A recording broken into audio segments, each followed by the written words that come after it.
جیسا کہ آپ کے علم میں ہے کہ پاکستان کے 2 صوبوں KPK اور بلوچستان میں ایک تسلسل کے ساتھ دہشت گردی کے واقعات ہو رہے ہیں، جن کے پیچھے بھارت کی خفیہ ایجنسیاں را کے ملوث ہونے کے ناقابل تردید ثبوت بھی پاکستان کی سیکیورٹی فورسز کے ہاتھ لگ چکے ہیں، جنہیں پاکستان عالمی فورمز پر لے جانے کا ارادہ رکھتا ہے، بلکہ اس سلسلے میں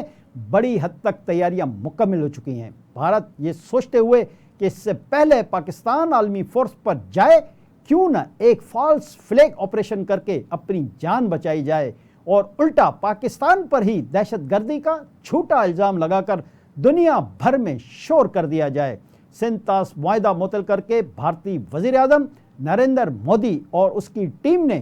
بڑی خبر بنانے کی کوشش کی ہے تاکہ دنیا میں زیادہ سے زیادہ شور مچایا جا سکے اور بھارت ہر ایک کو یہ بتائے کہ یہ اقدام پاکستان کی دہشت گردی کی وجہ سے اٹھایا گیا ہے۔ یہ بات بھارت بھی بہت اچھی طرح جانتا ہے کہ وہ یک طرفہ طور پر سندھ طاس معاہدہ معطل نہیں کر سکتا، لیکن اس کے باوجود اس نے یہ سب کچھ صرف بڑی خبر بنانے کے لیے کیا ہے تاکہ وہ دنیا بھر میں پاکستان کے خلاف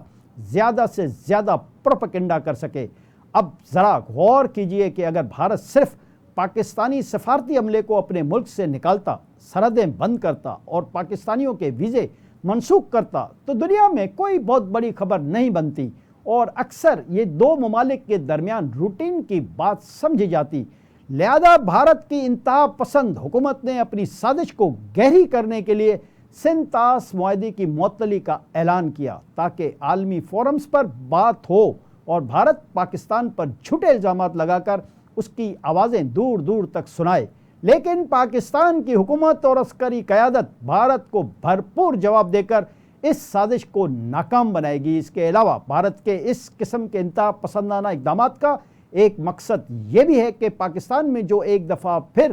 معاشی استحکام آ رہا ہے اور غیر ملکی سرمایہ کاری کی باتیں ہو رہی ہیں، بلکہ اس پر عملی طور پر کام ہوتا ہوا بھی نظر آ رہا ہے، یعنی غیر ملکی سرمایہ کار پاکستان کا رخ کرنے لگے ہیں۔ یہ بھارت کو ایک آنکھ نہیں بھارا، وہ چاہتا ہے کہ اس کو کسی طرح روکا جائے۔ بھارت کی یہ دیرینہ خواہش ہے کہ پاکستان کبھی بھی معاشی طور پر مستحکم نہ ہو سکے، لیکن یہ طے ہے کہ پاکستان کی عسکری اور سول قیادت بھارت کے ان گھٹیا ہتھ کنڈوں کا پورے عزم، حوصلے اور استقامت کے ساتھ بھرپور جواب دیں گے اور انشاءاللہ ہر مشکل کے بعد آسانی ہی نکلے گی۔